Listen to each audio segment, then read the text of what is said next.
My name is Alexandra Hayes.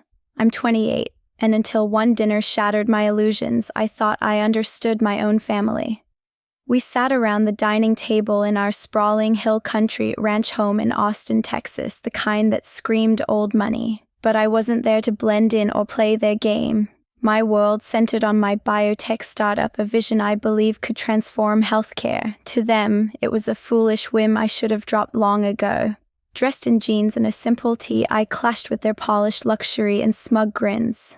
The air felt heavy, interrupted only by silverware clinks. Then my mother leaned closer, her tone sharp as a blade. "Alexandra, we're done rescuing you," she snapped. "We're not your bank anymore. Get out." My father nodded stiffly, eyes distant and cold like I was a failed investment. My sister's laugh cut in light and cruel, reminding me I'd never hit her level. They thought they were humbling me, but I stayed calm, my phone buzzing quietly with a message that would rewrite their world. They couldn't imagine what was coming or that I held the power over everything they cherished. If you think their arrogance endured, stay with me. This story's about to turn their smirks to silence. And if you're eager to see how I flip their words right back, hit subscribe and tap the bell, because what's next will leave you stunned. My own mom snapped, "We're not your bank anymore. Get out." Then the fund manager texted, "Approve their $20,000 monthly allowance." I replied, "Denied," and shut them up forever. Tell me in the comments about a time you turned the tables on doubters or a dream you're battling for. If this hooked you, like, subscribe, and hit notifications. Let's build futures on our terms, no matter the skeptics. Just as the appetizers hit the table, my mother's tone dropped colder. "Alexandra, that biotech pipe dream of yours is draining us dry," she said, her eyes drilling into me like my goals were a personal insult. She leaned back, light catching her jewelry as she sighed. "You're pushing 30. Time to wake up and land a real job." Dad jumped right in, setting his glass down with that judge-like finality. "Your sister's sealing 7-figure finance deals," he said, gesturing her way where she sat, smirking. "That's real success, Alexandra. Not some lab experiment that's barely off the ground." I kept my poker face hands folded, refusing to let them see me crack. And of course, my sister couldn't resist piling on. She tossed her hair bracelet glinting, diving into her self-praise. "Just closed a massive stock portfolio flip," she bragged, voice dripping entitlement. 7 figures easy, Alexandra. The cash you'll never touch chasing your lab fantasies." Her laugh sliced sharp, twisting my gut. "Still sponging off us, right? Always the handout queen." Mom nodded tightly, napkin folded precisely. "We've babied you too long," she said. "My sister's right. Can't lean on us forever." The hits kept coming, but I held steady. I'd endured this routine at every gathering, a tired play where I was the flop, the misfit in their polished world. Dad leaned forward, all righteous. "Stand on your own feet, Alexandra. No more crutches. Earn it for once." His words reeked of irony, every luxury here, from handed-down fortune, the ranch, the rides, the wine. I felt it all but stayed silent, their barbs glancing off. My sister wasn't finished. She sipped her drink, eyes amused. "Maybe shadow me," she suggested, condescension thick. "Get into finance, start entry level. Actually add value to this family. You're not cut for biotech delusions." It's pathetic, really. My fists clenched under the table. I'd tuned out their scorn before, but tonight it hit harder, each dig a reminder of their zero faith. They viewed me as the load, the dreamer doomed to flop. But I wasn't begging approval. My brother jumped in next, flipping the knife further. He adjusted his cufflinks, smirking like he owned the room. "Listen to her, Alexandra. I just locked in a hedge fund merger, big league stuff. Your petri dish hobbies, embarrassing for the family name." His tone carried that same self-importance, as if his deals made him untouchable. The room pulsed with their collective judgment. Mom's sharp stares, Dad's lectures, my sister's glee, my brother's arrogance. They believed they'd cornered me. I let them ramble on, every word fueling what simmered inside. Room door swung open. Angela Ward entered, her heels clicking firmly on the wooden floor, carrying a slim leather folder with an air of authority. The chatter faded as guests turned, sensing the change. Mom's smile slipped a flicker of unease in her eyes. Dad set his glass down, body tensing. Miss Hayes. Angela began, her voice clear and steady, cutting through the lingering tension. I need your sign-off on the trust fund distributions. She flipped open the folder, revealing crisp documents bearing the family seal. Head swiveled toward me, confusion spreading like ripples in a pond. Dad let out a harsh bark of laughter. This is absurd, he scoffed. Alexandra handling the trust, she's the one with the failing biotech venture. Mom's tone rose, edged with strain. There has to be an error, Angela. Our daughter can't manage our finances, she struggles with her own. My sister folded her arms, a smirk playing on her lips. Is this some prank? Alexandra in charge of our cash, please? Angela remained unfazed, sliding a page across the table and pointing to a bolded clause. Miss Alexandra Hayes has served as the sole trustee of the $20 million Hayes Family Trust since turning 25. She stated, precise and unyielding. She oversees all assets, the ranch property, the vehicles, and the monthly allowances of $20,000 each. The words hung heavy. No funds move without her approval. Silence gripped the room. Dad's face paled, his commanding presence crumbling.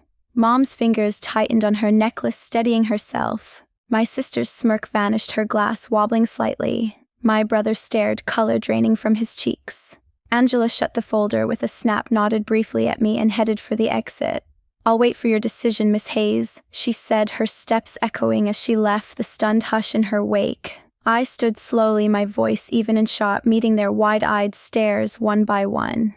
For 3 years, every expense you've enjoyed has required my okay, I said.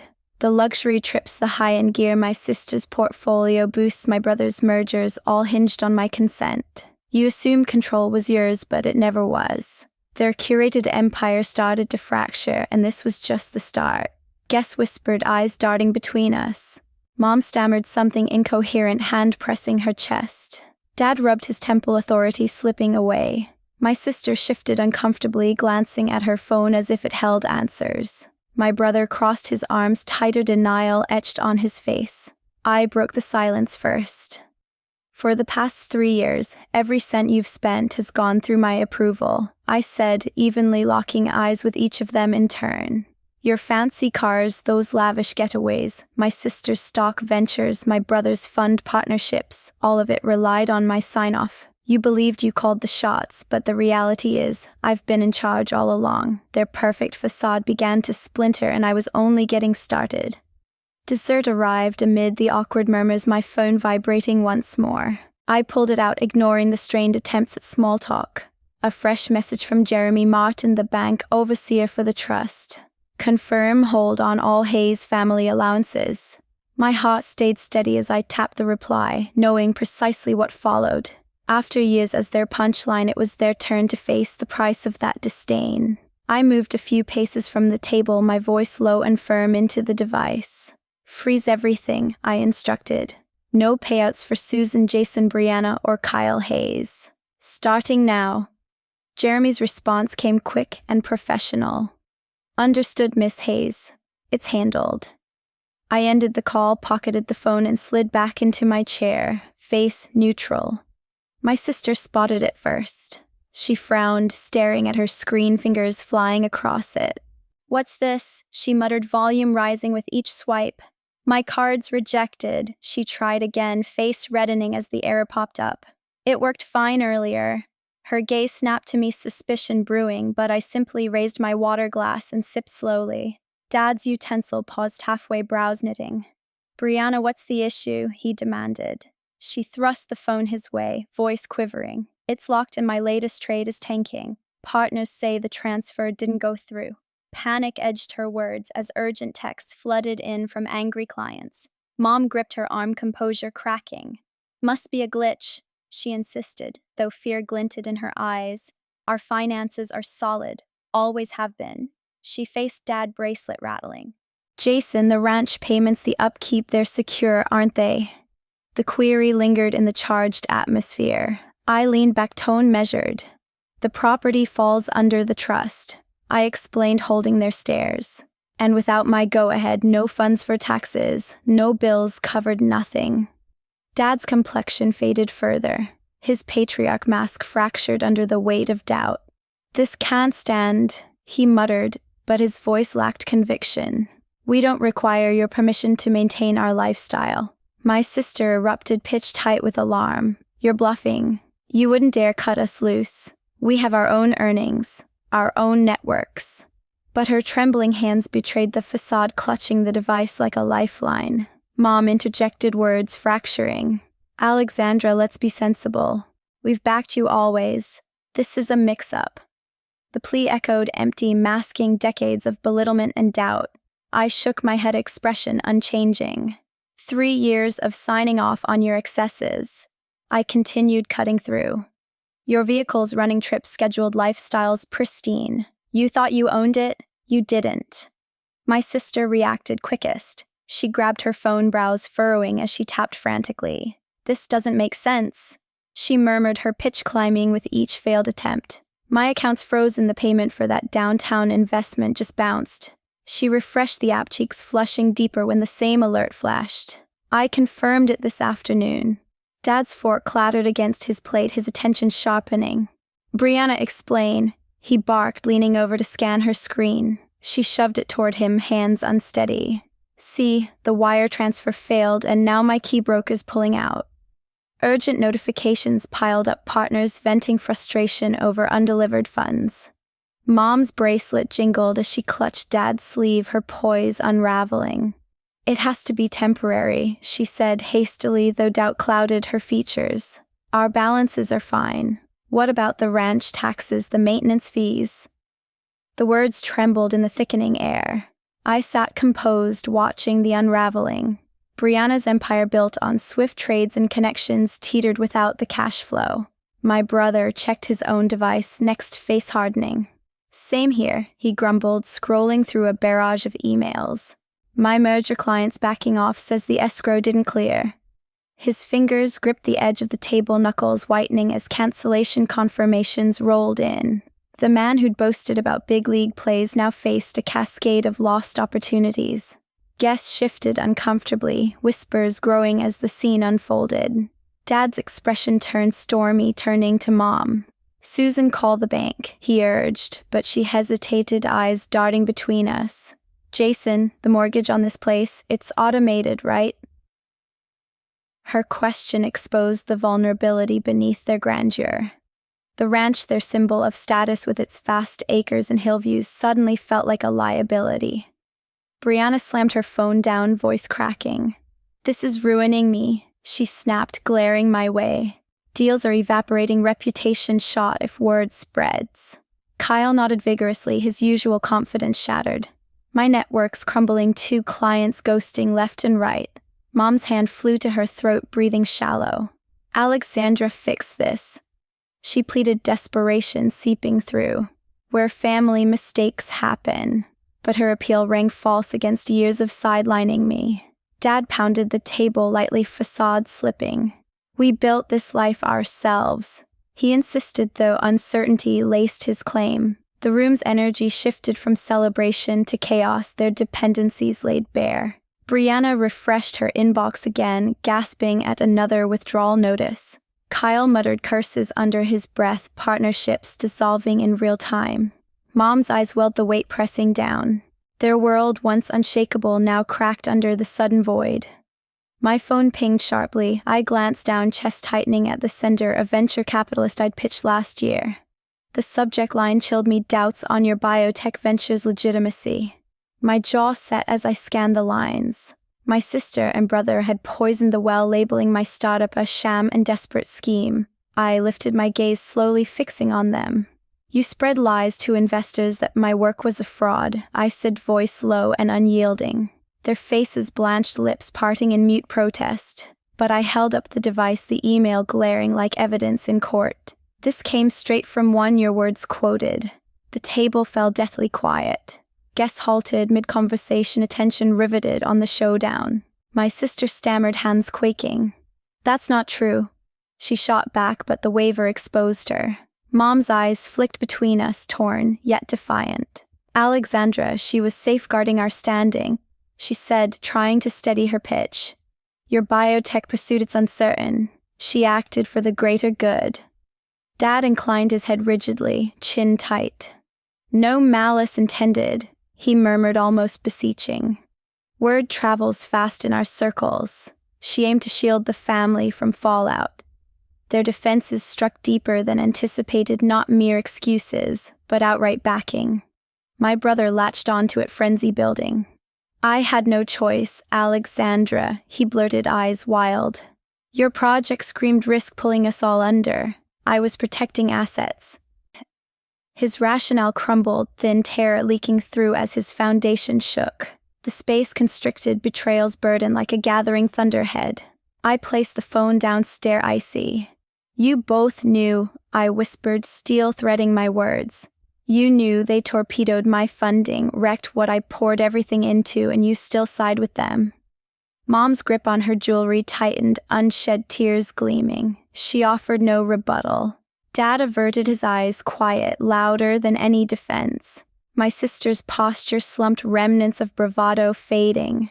You aimed to shatter me, I pressed on, stance firm. But 3 years of enabling your indulgences, the rides, escapes, trades, all from the trust I command, and now it's over.